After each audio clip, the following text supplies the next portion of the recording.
아주 먼 옛날 그리스 지역에 이타카라는 왕국이 있었다고 합니다. 오디세우스가 왕입니다. 이 사람에게는 걱정거리가 하나 있었어요. 아들이 있었는데 그 아들이 연약한 모습을 보였습니다. 이 아들이 자라서 왕이 돼가지고 나라를 잘 다스릴까 하는 그런 염려가 늘상 있었습니다. 그러던 어느 날 트로이 왕국을 무너뜨리기 위해서 오랫동안 원정을 가야 할 때가 되었습니다. 가정교사를 모셔요. 자기 친구이자 당대 가장 현명하다고 여기는 사람에게 아들을 돌봐달라고 부탁합니다. 그 가정교사는 왕자에게 교사가 아닌 친구로 부드러운 조력자로 다가갔다고 합니다.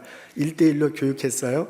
왕자에게 무조건 지식을 심어준 것이 아니고요. 함께 대화하면서 스스로 생각하고 판단하게 했다고 합니다. 간혹 헛소문이 들려요. 왕이 죽었다더라. 이 말을 듣고서 어떤 사람은 왕의 부인에게 와서요, 결혼을 요청하는 그런 일까지 벌어졌습니다. 이럴 때마다 왕자가 마음이 불안해해요. 그러면 그 왕자하고 이 가정교사가 대화를 나누는데 그 대화를 하면서 마음이 안정됩니다. 그리고 왕자로서 내가 무엇을 해야 될지를 깨닫고요, 그것을 해나가곤 했습니다. 차츰차츰 예전의 나약한 모습이 사라지고요, 강인하고 성숙한 성인으로 자라게 됩니다. 근데 여전히 세월이 흘러갔는데 아버지는 강간무소식이에요. 그래서 이제 완전 성인이 된 왕자가 아버지를 찾아 나섭니다. 전쟁터에서 아버지를 발견하고요, 그 아버지를 모시고 집으로 돌아와요. 그리고 어머니하고 행복하게 살게 했다고 합니다. 이 이야기 속에 나오는 가정교사 이름이 멘토입니다. 요즘 어느 분야에겐 멘토다, 멘티다, 멘토링이다 라는 그런 말을 즐겨 사용하고 있습니다. 제가 지금 여러분에게 이야기해드린 그런 것처럼요, 어느 누군가가 삶을 잘 살아가도록 대화하면서 교육시켜주는 그런 이런 가정교사 역할을 중요하게 생각하고 그 이름을 따라서 멘토, 멘티, 멘토링 이런 이야기를 하고 있습니다. 지혜와 신뢰로 한 사람의 인생을 이끌어주는 지도자, 혹은 후배를 이끌어주고 가르쳐주는 인품 좋고 실력 있는 선배, 그런 사람을 멘토라고 그러고요, 그와 함께 대화 나누고 배우고자 하는 사람을 멘티라고 합니다. 그런 관계를 멘토링한다, 멘토십이다 라고 표현하기도 합니다. 우리는 이민 1세대로 각박한 이민 생활을 하고 있습니다. 이런 우리들에게도요, 인생을 어떻게 살아갈 것인지 누군가가 조언해주고 같이 인생을 살아갈 수 있으면 참 좋겠다는 생각을 해봅니다. 우리는 예수를 그리스도로 고백하고 같이 신앙생활을 하고 있습니다. 신앙생활에서도요, 때로 살다 보면 흔들릴 때가 있고 어떤 방향으로 나갈지 모르는 그런 경우가 있는데, 그때 내 신앙을 붙잡아주는 그런 사람이 있으면 얼마나 좋을까, 그분이 멘토고 나가 멘티가 되는 그런 관계가 있으면 얼마나 좋을까 하는 바람을 가져봅니다. 이런 생각을 하면 떠오르는 게요, 바울과 그를 따르는 제자들과의 관계입니다. 오늘 저희들은 디도서를 읽고 있습니다. 바울과 디도의 관계를 들여다볼 수 있습니다. 바울이 한때는 쿠레테라는 섬에서 목회를 한 적이 있습니다. 그 섬은 지중해에서 가장 큰 섬으로 알려져 있어요. 이곳에서 예수 믿지 않는 사람들에게 예수를 증거하고 소수의 사람들이 이제 예수를 믿기 시작했을 때 갑자기 그 섬을 떠나야 했던가 봅니다. 그래서 떠나기 전에 디도에게 그 예수 믿는 사람들을 맡겨서요, 그리고 이제 본인은 다른 지역에 갔는데, 가고 나서 이제 염려스럽잖아요. 그래서 그 디도가 예수 믿게 된 그 사람을 잘 돌보고 있는지, 목회를 잘하고 있는지 편지를 씁니다. 그래서 어떻게 그분들을 돌봐야 할지를 적어 놓은 것, 그게 바로 오늘 저희들이 읽은 디도서입니다. 근데 이 디도서 안에 어떻게 사람들을 대할 것인지 이렇게 내용이 나와 있는데요, 그 앞부분에 보면, 지금 우리가 읽은 부분에 보면 바울이 디도에게 인사하는 그런 내용이에요. 근데 그 인사할 때 여러 가지 많은 내용을 막 한꺼번에 막 말하는데, 그 줄기 속에서 뭘 발견할 수 있냐면, 사랑하는 아들에게 편지하는 듯한, 마치 지금식으로 표현하면 멘토가 멘티에게 말해주는 듯한 그런 것들을 여기서 볼 수 있습니다. 그래서 그것을 들여다보고요, 우리 같이 신앙생활할 때 어떻게 형제자매들과 같이 신앙생활할 수 있을까 하는 것들을 생각해 보도록 하겠습니다. 여러분, 오늘 읽은 본문 중에 4절을 읽어보면 바울과 디도가 어떤 관계를 맺고 있는지를 알 수 있습니다. 거기에 보면 같은 믿음을 따라 나의 참 아들 된 디도에게 편지하노니 이렇게 적혀져 있어요. 바울이 디도에게 편지를 합니다. 근데 그 바울이 디도를 뭐라고 얘기하냐면 같은 믿음을 따라 난 참 아들이라고 그렇게 표현하고 있습니다. 바울은 디도가 성인이 되었을 때 만난 듯합니다. 사도행전 15장에 보면 안디옥 교회하고 예루살렘 교회가 좀 갈등을 일으키는 장면을 봐요. 할례 문제를 놓고 서로 의견이 달랐어요. 그때 안디옥 교회 대표자들이 예루살렘 교회에 가서 자신의 입장을 설명하는 내용이 나오는데 그때 디도라는 이름이 처음 등장합니다. 아마 그때 디도가 바울을 따라 같이 예루살렘 교회를 간 듯하고요. 그 이후로 바울 주변에 있으면서 바울의 제자로서 바울을 집사로서 이렇게 바울과 함께 신앙생활했던 것 같습니다. 이런 디도를 바울은 아들 같이 여겼다라고 그렇게 나와 있습니다. 근데 바울과 디도가 아들 같은 관계인데요. 그 관계를 맺게 한 게 무엇냐면 믿음인 것을 알 수 있습니다. 이 사람들이요, 같은 믿음을 따라라고 그렇게 이야기하고 있습니다. 그러니까 믿음 안에서 서로 만난 것, 그래서 참 좋은데 그 믿음도 어떤 믿음이냐면 같은 믿음이다라고 그렇게 표현하고 있습니다. 우리 다 같이 예수 십자가 달시고 부활하신 예수님 고백하고 신앙생활에서 참 감사하잖아요. 그래서 우리 형제자매들 만나서 기쁘잖아요. 그런데 어떤 때 보면 같이 예수님을 믿어도 고백하는 그 모습이라든지 살아가는 형태에 있어서 좀 이렇게 다를 수가 있는 것을 볼 수 있습니다. 그게 틀렸다는 게 아니라 예수님 안에서 서로 다른 모습으로 신앙 고백하고 생활하는 모습이 있어요. 그래서 그게 협력해서 좋게도 이루어지지만 또한 그것이 약간의 충돌을 일으킬 수도 있습니다. 근데 오늘 바울은 뭐라면 같은 믿음이다 라고 그렇게 보아서 너하고 나하고 같은 믿음 안에서 아들 관계를 맺었으니 얼마나 좋은가라고 그렇게 말하고 있습니다. 그리고 그 디도를 참 아들이라고 이렇게 표현해요. 그냥 아들이 아니라 그냥 딸이 아니라 진짜 너는 내 아들이고 진짜 내 딸이다라고 표현하고 있습니다. 우리 같이 혈육을 나눴어도 너무 말썽 피우면 너 이제 너하고 나하고 이제 끝이다. 이제 너는 아들도 아니다. 막 나가다 그러면서 우리 인생을 살아가는데 오늘 바울은 그게 아니고 너는 내 아들이다. 근데 그냥 아들이야. 참 아들이다. 진짜 아들이다. 라고 그렇게 표현하고 있습니다. 바울과요 디도가 어떤 관계를 맺냐면 믿음 안에서 관계를 맺습니다. 근데 그 관계가 어떤 관계냐면 진짜 아버지와 진짜 아들과 같은 그런 관계를 맺고 신앙을 같이 살아가는 것을 볼 수 있습니다. 여러분 이렇게 놓고 본다면 우리가 같은 교회에서 신앙생활 하는데 우리가 같이 하나님께 예배 드리는데 우리들의 관계가 어떻게 발전해야 되는지 여기서 발견할 수 있습니다. 우리들이요 그냥 성령교회 이름으로 같이 교회 다닌다라는 정도에 머무는 것이 아니라요 우리가 예수 그리스도 안에서 그분을 믿는 믿음 안에서 그분을 믿는 같은 믿음 안에서 형제 자매가 되고요 아버지와 아들과 어머니와 딸 같은 그런 관계가 됐으면 참 좋겠습니다.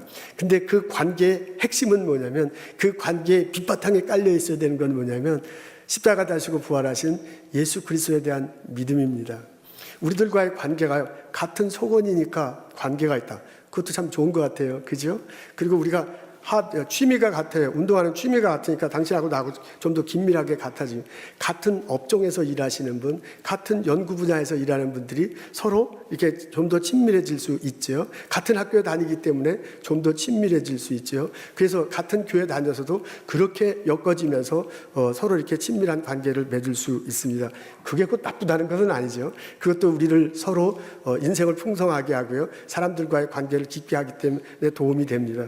근데 여기서 말하는 관계는 그런 관계도 좋겠지만은 그런 관계 밑에 분명히 깔려 있고 분명히 잡아주는 게 뭐냐면 예수님에 대한 믿음, 그 믿음 안에서 서로 신앙생활 했으면 좋겠다 그런 말입니다. 여러분 이런 이야기입니다. 이렇게 믿음 안에서 만난 사람들은 더욱 신뢰가 생깁니다. 같이 하나님을 믿고 같이 신앙생활을 하기 때문에 서로 간에 느낄 수 있는 것이 있습니다. 같이 기도하다 보면 같이 성경을 읽다 보면 어떤 영적으로 교류하는 것들이 있습니다. 그것들이 쌓여서 좀 더 깊은 신뢰를 가질 수 있습니다. 여러분 이렇게 믿음 안에서 관계를 맺어야 삶이 풍성한 열매를 맺을 수 있습니다. 내가 이 사람을 만나고요. 내가 저 사람을 만나서 둘이 관계를 맺는 게 아니잖아요. 지금 우리가 믿음 안에서 관계를 맺는데 내가 만나고 너가 만나는데 이 사이에 예수님이 계신 거잖아요. 우리가 믿음 안에서 만나니까 이 사이에 하나님이 계신 거잖아요. 이 사이에 성령께서 우리 관계 속에 임하시고 우리를 인도한다고 고백하면서 만나는 거잖아요. 그렇기 때문에 내 삶을, 우리들과의 관계를 우리들만 이끌어가는 게 아니라 성령이 이끌어가고 잡아주고 붙들어준단 말이에요. 그래서 그 삶의 열매가 훨씬 더 많습니다. 여러분, 이렇게 믿음 안에서 관계를 맺을 때 오래 갑니다. 나도 사람이고 저도 사람인데 많이 알다 보면 저 사람의 부족함도 알게 되고요, 내 부족함도 드러내게 마련이야. 그래서 치고받고 싸우다가 그냥 헤어지고 그러기도 하잖아요. 근데 예수님 안에서 만날 때 예수님 안에서 나도 부족한 사람이에요. 예수님 안에서 저 사람도 부족한 사람이에요. 우리 부족한 사람인데 믿음 안에서 만날 거거든요. 그 부족함을 예수님이 채워준다고 고백하는 거거든요. 그 부족함을 예수님이 사랑의 눈으로 이 사람을 바라보고 이 사람이 나를 바라보는 거거든요. 그래서 그 관계가 오래될 수밖에 없습니다. 우리가 같은 교회 다니면서 서로 멘티 막 이렇게 거창하게 하지 않더라도 같이 신앙생활하기 때문에 신앙의 선배가 있고 신앙의 후배가 있잖아요. 같이 신앙생활하기 때문에 신앙의 동료가 있잖아요. 이 관계를 맺을 때 우리 관계 안에 분명히 가장 기본적으로 확실하게 자리 잡고 있어야 될 게 있는데, 그게 뭐냐면 같은 믿음 안에서 고백하는 겁니다. 여러분, 오늘 저희들은 디도서 1장 앞부분을 읽었는데요, 여기에 보면 바울과 디도의 관계가 같은 믿음 안에 두었다라는 것을 발견하게 되고요, 또 하나는 이 같은 믿음 안에서 둔 관계를 어떻게 발전시키고 깊게 하는지를 알 수 있습니다. 두 가지가 이 오늘 본문에 나와요. 하나는 충고를 듣는 사람에게 미래에 대한 비전을 그려주는 것입니다. 또 하나는 긍정적인 말로 계속해서 격려하는 것입니다. 이 두 가지 바울의 태도를 이 안에서 볼 수 있습니다. 첫째는 미래에 대한 비전을 그려주는 것입니다. 여기 오늘 성경에 보면 바울이 디도에게 미래에 대한 비전을 그려줬다라는 그런 표현은 나와 있지 않습니다. 그 표현 대신에 성경에는 어떻게 되냐면 영생의 소망에 관한 이야기를 합니다. 성경의 표현은 영생의 소망인데요, 이걸 일반적으로 좀 풀어서 설명하자면 미래에 대한 희망을 갖도록, 미래에 대한 비전을 갖도록 바울이 디도를 이끄는 것을 알 수 있습니다. 바울이 디도에게 뭐라고 하냐면 나는 영생에 대한 소망이 있다, 그것 때문에 사도직을 수행한다 라고 그렇게 말하고 있습니다. 우리 예수를 그리스도로 고백하는 사람은 영생에 대한 깨달음이 있고요, 그것을 고백하고요, 그것을 붙들며 삽니다. 우리가 육신의 삶을 지금 살아가고 있는데 이 육신의 삶이 끝날 때 우리 인생이 끝난다고 우리는 끝난다고 그렇게 생각하지 않습니다. 육신의 삶이 끝날 때 이제 예수님과 함께 영원한 삶이 또다시 시작된다고 그렇게 고백하고, 물론 이제 그 삶이 지금도 시작되지만 이제 그때 더 구체적으로 시행된다고 그렇게 우리 고백하고 있습니다. 그곳에서 완전한 인간체의 모습으로 하나님과 더불어 살아가고 있습니다. 그 미래에 펼쳐질 모습을 생각하고요, 그것에서 소망을 두고 지금 내가 살아가는 거야. 바로 그것이 있기 때문에 사도직을 수행하고요, 바로 그것이 있기 때문에 어려움과 고통이 있어도 지금 이겨나가고 있어요. 미래가 있기 때문에 지금 현재를 살아가고 있습니다. 바울이 뭐라고 하냐면 나는 이렇게 신앙생활한다, 이래서 사도직을 수행한다 라고 그렇게 디도에게 가르쳐주고 있어요. 그 말은 뭐냐면 너도 동일한 영생에 대한 소망을 가지고 살아갔으면 좋겠다, 그런 얘기입니다. 너도 나처럼 미래에 펼쳐질 그 일을 꿈꾸면서요, 그것을 생각하면서 지금을 살고 지금을 이겨나갔으면 좋겠다라고 바울이 디도에게 알려주고 있는 것과 마찬가지입니다. 바울이 너의 미래에 대한 비전은 이래야 된다, 미래에 대한 비전을 가지고 살아가라 라고 우리식으로 표현하지만 그렇게까지는 얘기하지 않지만 바울의 의도는 충분히 파악할 수 있습니다. 영생에 대한 소망을 가지며 목회를 하라, 그 말은 뭐냐면 미래를 꿈꾸면서 지금 살아가라 라고 그렇게 받아들일 수 있습니다. 여러분, 인생의 문제를 가지고, 신앙의 문제를 가지고 우리들에게 찾아오는 사람들에게 우리는 그 사람의 비전, 미래에 어떻게 펼쳐질 것인가를 말해줌으로써 그 사람이 스스로 그리고 그것을 붙들고 살아갈 수 있도록 도와줄 수 있습니다. 여러분, 공부 때문에 힘들어하는 사람들이 찾아오면, 지금은 공부 때문에 굉장히 힘들잖아요. 공부하는데 재정 문제도 있고, 아무리 공부해도 잘 성적이 안 나올 수 있고요, 교수님 때문에 갈등이 생길 수 있고요. 지금 이런 문제가 있지만은 당신이 공부를 끝났을 때 어떤 위치에 갈 것이며 그 위치에서 얼마나 많은 영향력을 미칠 수 있을까를 말해주는 겁니다. 미래에 당신은 이런 모습이 될 것입니다 라고 말해주면 그 말을 해줄 때 그 말을 들음으로써 이 의식 속에는 그림이 그려지잖아요. 그게 그 사람의 비전이 되는 거예요. 그런 식으로 이 사람을 이끌어가라, 그런 이야기입니다.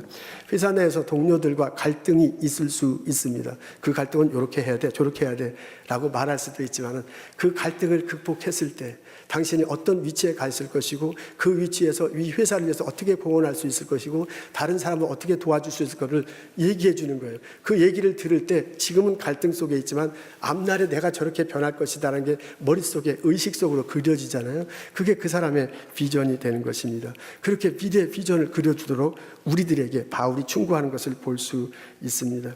여러분, 사업체를 놓고 고민하는 이들에게 같은 업종에 있으니까 그 사업은 이렇게 하면 됩니다, 저렇게 하면 됩니다 라고 그게 충고할 수 있습니다.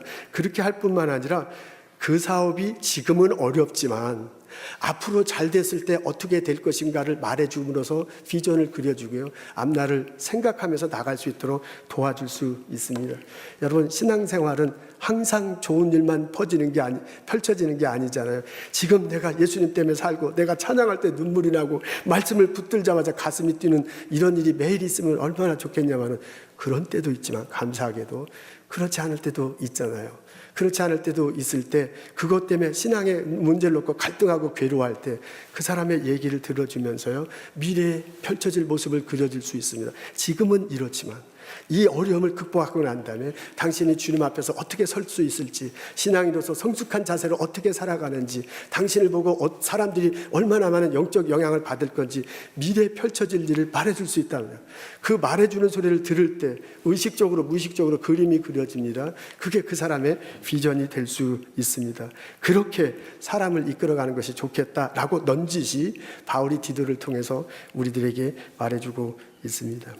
또 다른 하나는 긍정적인 말로 상대방을 격려하는 것입니다.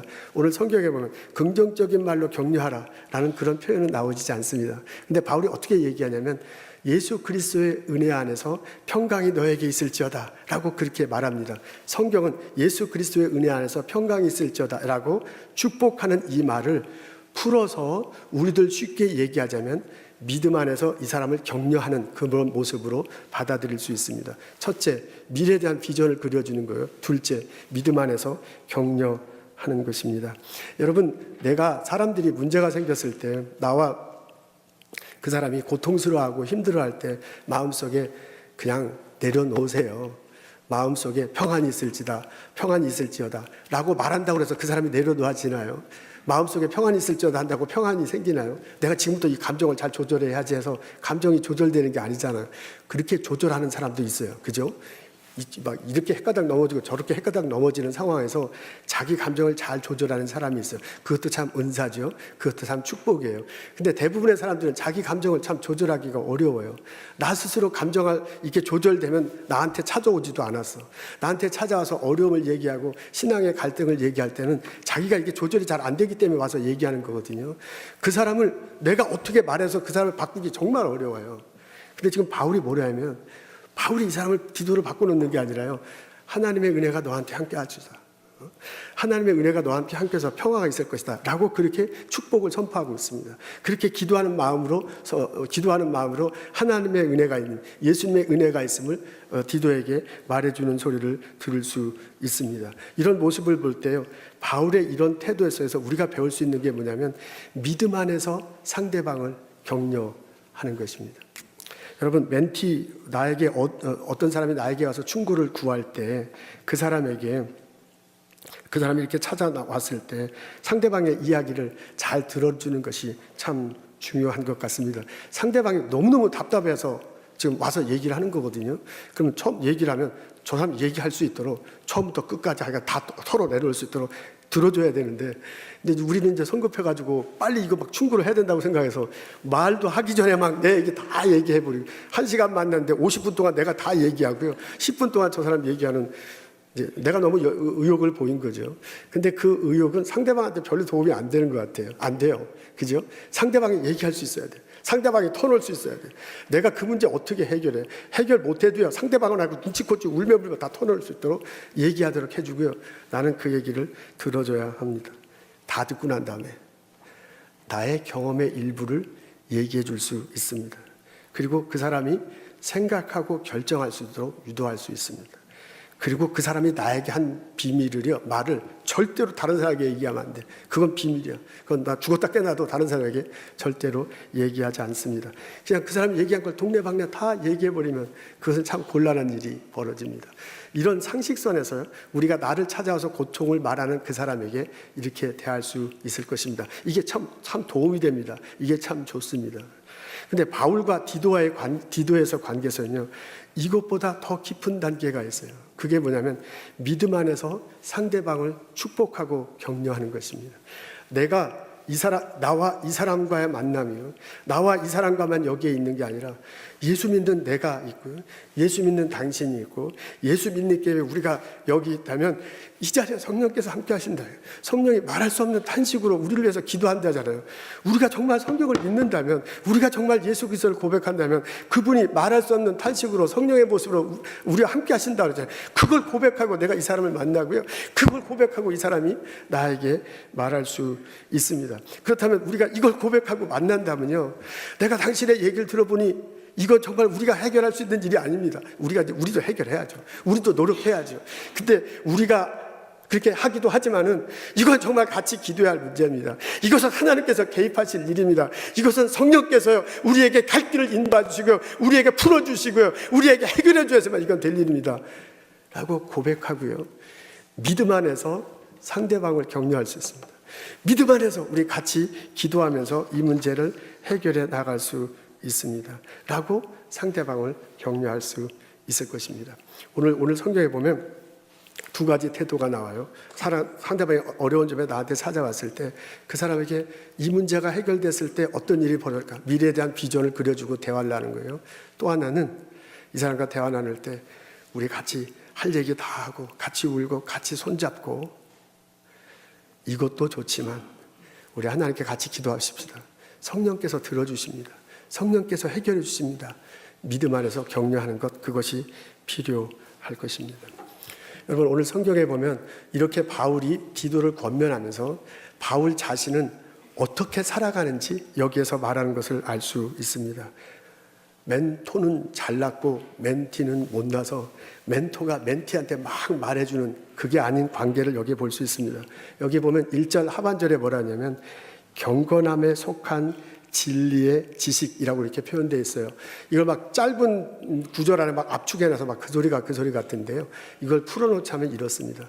바울은 나에게는 진리가 있다는 것을 얘기하고요, 나에게는 지식이 있다는 걸 얘기하고요, 그리고 나에게는 경건하게 살고자 하는 몸부림이 있다는 것을 말하고 있습니다. 여러분, 바울에겐 진리, 즉 성경 말씀에 대한 확신과 박식함이 있었습니다. 그것이 아주 있어갖고 나중에 신약성경의 반을 쓸 정도의 그런 박식함이 바울에게는 있었습니다. 바울에게는 일반 학문에 대한 지식도 남들보다 뛰어났습니다.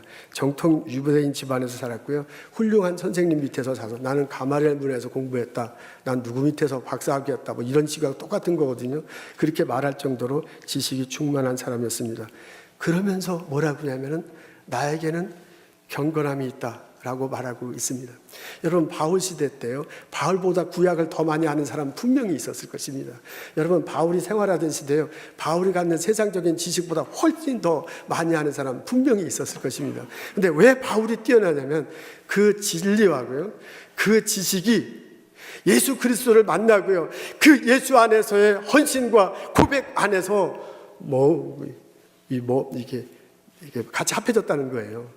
그것이 경건함으로 나타나고요, 그것이 경건한 삶으로 엮어졌기 때문에 바울이 그렇게 뛰어난 모습을 보인 것입니다. 그가 진리의 말씀을, 그가 가지고 있는 지식을 삶 속에서 경건하고 표현하게 살았습니다. 그리스도 안에서 소화하고요, 그분 안에서 삶을 보여주면서 살았습니다. 이런 모습이었기 때문에 디도 같은 사람이 옆에 있었고요, 이런 삶을 살기 때문에 디도 같은 사람이 바울의 말을 듣고 그 사람과 함께 신앙생활 했습니다. 여러분, 누군가 내게 찾아왔을 때 내가 하는 것을 막 떠들고 얘기하는 것, 그것도 도움이 될 것입니다. 그런데 그보다도 그 사람의 얘기를 들어주십시오.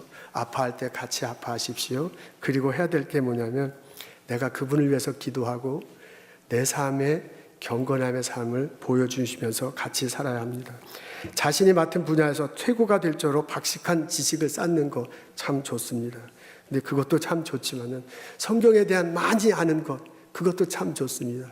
그것도 참 좋지만은, 그리스도가 가르쳐준 경건의 모습을 내 안에 보이면서 십자가를 붙들고 십자가를 지면서 사는 모습이 어떤 것인가를 내 삶 속에 보여줄 때, 그것이 내가 그 사람에게 진정한 멘토가 될 것입니다. 여러분, 신앙생활하면서 보게 되는데, 같이 이렇게 인생을 살아가면서 보게 되는데, 누군가에게는 묘한 매력 같은 것들이 있습니다.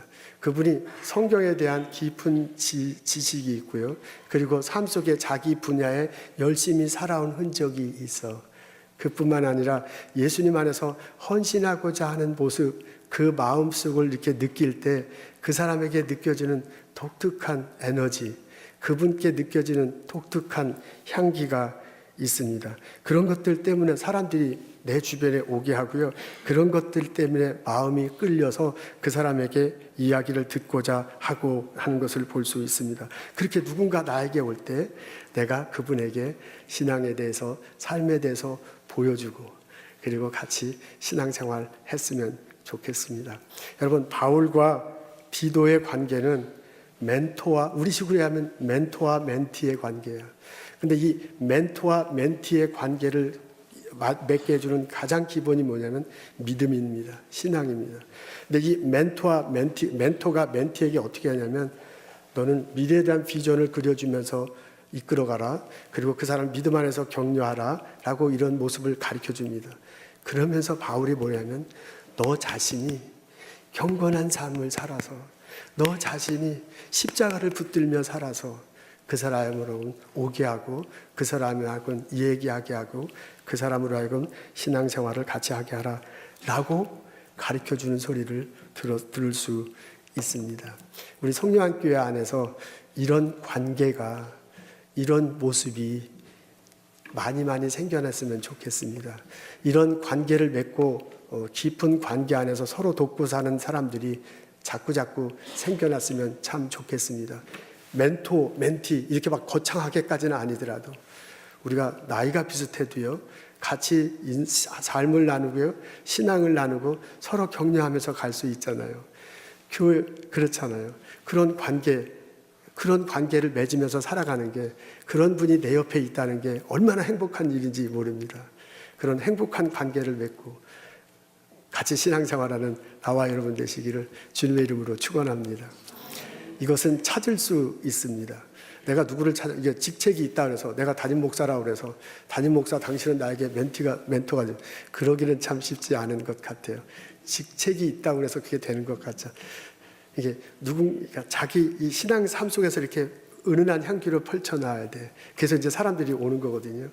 근데 의도적으로 또한 누군가를 찾아가서 그분들에게 내 아픔을 얘기하고 내 신앙을 이야기하면서 같이 인생을 살아가려고 노력하는 것도 좋은 것 같아요. 그냥 나 혼자 마음을 딱 닫아놓고 나 혼자 그냥 다 짊어지고 가는 것도 좋죠. 그것도 뭐 나쁜 건 아니지만, 우리가 적어도 같이 오랫동안 신앙생활을 하려면, 깊이 신앙생활을 하려면 누군가와 함께 멘티까지는 아니라도 같이 어려움을 나누고 같이 기도하고 도울 때 서로 도우면서 신앙생활하는 그런 것이 참 좋습니다. 우리 교회에 이런 일들이 많이 생기를, 이런 깊은 관계가 이루어지기를 주님의 이름으로 축원합니다. 여러분, 교회 안에서 맺어지는 멘토링은 자연스럽게 맺어지는 게 훨씬 더 많습니다. 의도적으로 찾을 수 있고요, 강제적으로 맺어질 수도 있습니다. 그런데 교회 안에서는 의도적으로 내가 멘토를 찾겠다. 그것도 참 쉽지 않은 거고요. 내가 누군가를 가르쳐 주겠다. 그걸 찾기도 쉽지 않고요. 의도적으로 담임 목사가 이분은 이분의 멘토고 멘티 관계입니다. 그렇게 말해주기도 굉장히 쑥스럽습니다. 근데 교회 안에서 뭐 그럴 수도 있겠지만은 좀 더 자연스러운 것은, 그리고 우리 신앙 생활하면서 이렇게 경험상 느껴온 것은 뭐냐면, 자연스럽게 누군가를 찾아갈 수 있고요. 누군가가 얘기할 수 있고요. 그 사람을 마음에 품고 기도할 수 있고요. 인도할 수 있는, 자연스럽게 관계가 맺어지고 자연스럽게 깊게 되는 그런 관계가 훨씬 더 좋습니다. 근데 교회 생활 하다 보면 이상하게 내 눈에 들어오는 어떤 삶의 모습이 있어요. 아, 저분이 저렇게 신앙생활하구나, 이렇게 눈에 들어와요. 이상하게 돼요. 내 가슴에 느껴지는 어떤 분위기가 있습니다. 그래서 그분이 꼭 나에게 이렇게 저렇게 얘기하지 않더라도 그분을 바라보는 것만으로도 내가 저렇게 살아야겠다라는 그런 향기를 내는 분들이 있습니다. 그래서 그분의 삶의 모습을 보고 내가 도전을 받는 그런 것도 있습니다. 여러분, 우리 중에 분명히 그런 분들이 있거든요. 그럼 그분들에게 찾아가서 좀 만나기도 하고요. 같이 대화 나누기도 하고요. 내 아픔을 얘기하고 서로 기도하면서 관계를 맺어가면 얼마나 좋겠습니까? 여러분, 누군가가 나를 찾아와서 조금이라도 자기 아픔을 얘기한다면 그 사람이 나를 찾아오는 이유는 내게서 느껴지는 어떤 에너지가 있기 때문에 찾아오는 거거든요. 그걸 소중하게 생각하고요. 그 사람을 믿음 안에서 격려하고요. 그 사람의 미래를 그려주고요. 그리고 함께 신앙생활을 했으면 좋겠습니다. 누군가 나를 찾아와서 아픔을 얘기한다는 건 나에게는 얼마나 고마운 일인지 몰라요. 그분과의 관계를 맺으면서 내가 살아가기 때문에 나도 신앙생활을 올바로 할 수 있습니다. 여러분, 그런 관계가 우리 가운데 많이 생기기를 참 원합니다. 제가 이런 설교를 준비하면서 두 가지가 생각났는데, 하나는 뭐냐면 제 자신에 대해서 반성하는 겁니다. 우리 교회 전도사님들, 전도사님 중에 다는 아니지만 전도사님 중에 여러분들이 멘티고 제가 멘토예요. 학교에서 그렇게 해줬어. 뭐 느닷없이 당신이, 느닷없이는 아니라 가서 이제 훈련을 받아야 돼.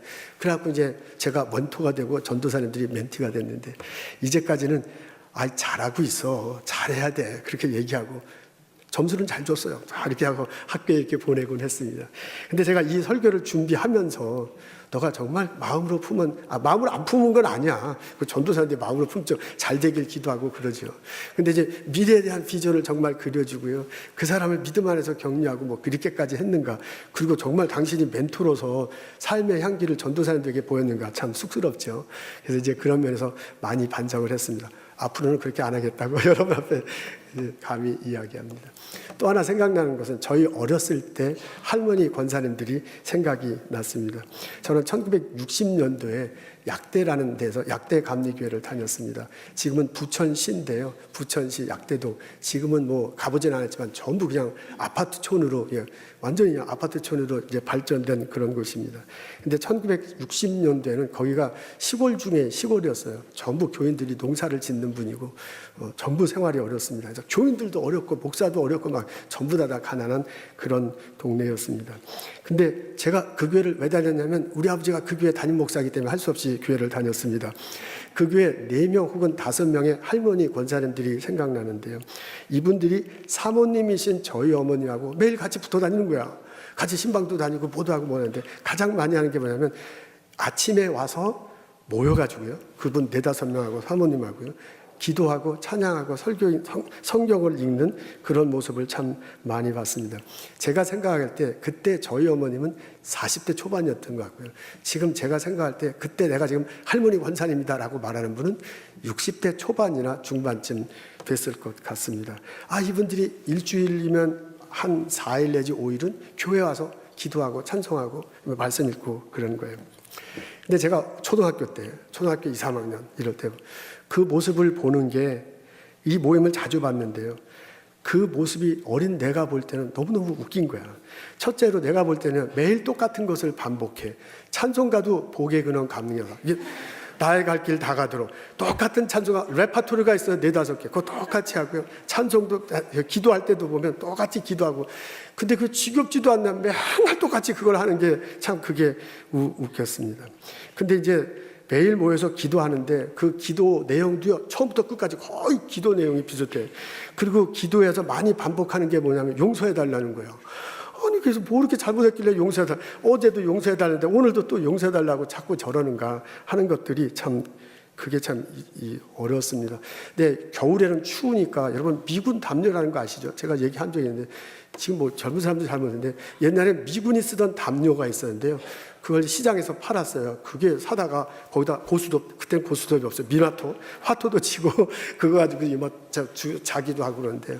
그거를 깔고 여름에는 그걸 깔고 그 위에서 기도하고요. 겨울엔 추우니까 미군 담요를 뒤집어 쓰고 기도하는 모습을 보곤 했습니다. 근데 성경 읽을 때가 가장 웃겼어요. 성경은 저희 어머님이 읽어주고 다른 할머니 권사님은 듣는 그런 형식이었습니다. 지금 생각해 보면 눈이 어두워서 성경을 못 읽기도 하고요. 그중에 어떤 분은 한글을 몰라서 그렇게 했던 것 같아요. 그래서 성경을 읽잖아요. 저희 어머님 얘기가 잘 이상해요. 사모님이 성경을 읽으면 한 10분쯤 되면 한 사람이 졸아요. 그리고 또 한 5분쯤 되면 이 사람이 졸아. 그리고 한 20분쯤 되면 다 졸아. 근데 참 신기한 것은 막 이렇게 졸면서 아멘, 아멘, 아멘 그러는 거예요. 그리고 이렇게 다 좋으니까 딱 성경을 끝나잖아요. 그럼 바로 눈 뜨면서 사모님 벌써 끝났어요. 더 읽으세요. 이러는 거야. 근데 어린 내가 볼 때 그게 얼마나 웃긴지 몰라. 아니 성경을 읽을 때 졸지를 만든 거예요. 아니 졸면 성경을 그만 읽든지 해야지. 졸면서 아멘 하고 말이야. 왜 그만하느냐. 참 그게 우스워 보였습니다. 찬송을 부르는데요. 6명이 찬송을 부르는데 6명이 다 틀려. 박자는 물론이고 음정은 위아래가 아무도 맞는 사람이 없는데 그 말도 안 되는 찬송을 그렇게 신나게 부르는지 참 제가 볼 때는 너무너무 신기했습니다. 근데요. 어린 내가 볼 때 그분들의 그 모습에는 무언가가 있었어요. 저게 참 코미디다. 어떻게 저렇게 맨날 똑같은 일을 저렇게 반복하나 하는데요. 그 안에 어떤 거룩함, 지금 이건 거룩함, 이건 어른이기 때문에 쓰는 표현이야. 어떤 두려움 같은 그런 것들이 그 안에 있었습니다. 이것도 제가 어린이 돼서 쓴 표현이고 어린 내가 볼 때 느끼지 못하는 그런 것들이 있었습니다. 이분들이 간혹 저를 위해서 안수 기도를 해줬습니다. 이제 상현이가 목사가 된다니 권사님이 안수 기도해주면서 나를 위해서 안수 기도를 해주는데요. 그 안수 기도할 때 막 이상한 소리를 기도하잖아요. 방언을 막 하고 침 튀면서 막 하고요. 그것도 괜찮은데 막 냄새가 막 나는 거예요. 그러니까 이 안수 기도를 받는 게 얼마나 고역인지 몰라 막 이상한 소리하고 막 침 튀고 막 냄새 나고 그러는데 그래서 어떤 때는 안수 기도한다고 그러면 이제 도망가기도 했지만 어떤 때는 할 수 없이 붙잡혀서 기도를 받았는데 그 기도 받을 때 느끼는 그 어떤 느낌이 있어요. 그 어떤 거역하지 못한 거역하지 못할 그 마음속에 터치되는 그 무엇이 어린 나에게 있었습니다. 여러분 제 신앙생활에 가장 큰 영향을 주신 분이 이분들입니다. 지금 한 분은 고 권사님, 이름은 생각나지 않고요. 한 분은 송 권사님, 또 한 분은 용득이 할머니 이렇게 불렀고요. 또 한 분은 이름도 이렇게 생각나지 않습니다. 제가 인생 살다가 괴로울 때가 있습니다. 신앙생활 포기하고 싶을 때가 있습니다. 어머니 목사님이 그런 소리를 하더니 있습니다. 여러분 내가 왜 목사를 하고 있는가? 지금 목사를 제대로 하고 있는가? 막 괴로울 때도 저에게 있습니다. 여러분에게 말도 안 해서 그렇고 지금 뭐 솔직하지 않아서지 저에게도 가끔 그런 때가 있습니다. 그럴 때 있잖아요. 이분들이 생각나. 이분들 기도하면서 막 침 튀기면서 나에게 기도해줬던 그 내용들이 있죠. 이분들이 매일 똑같이 기도하고 매일 똑같이 찬양하고 매일 똑같이 살아갔던 그런 모습들이 생각나. 그래서 그분들이요 내 마음을 잡아줘요. 그분들이 있잖아요. 내 중심을 새로 서게 해. 그리고 그분들이 신앙생활의 ABC가 무엇인지 나에게 말해주는 것을 들을 수 있습니다. 생각해보면 이분들이요 나에게 있어서 신앙의 멘토였어요. 지금 살아계시면 다 100살이 넘으셔가지고 지금 다 이제 돌아가셨지만 지금 만일 살아계시면 그분들한테 권사님, 송 권사님, 내가 지금 고 권사님이라는 분이 제일 하여간 웃기게 이렇게 생각나는데 그 권사님 제가 지금 담임 목사로 고 권사님 당신이 나의 신앙의 멘토였습니다 라고 마음은 멘토가 뭐요? 막 이럴 거야. 그러면서 지금 뭔 헛소리를 하는가. 그분하고 나하고 1대1로 대화를 나눈 적 한 번도 없어요. 근데 그분의 기도 생활 모습이 그 사람의 신앙의 모습이 내 가슴 속에 남아서 목사인 나에게 영향을 주고 이끌어 가고 있습니다.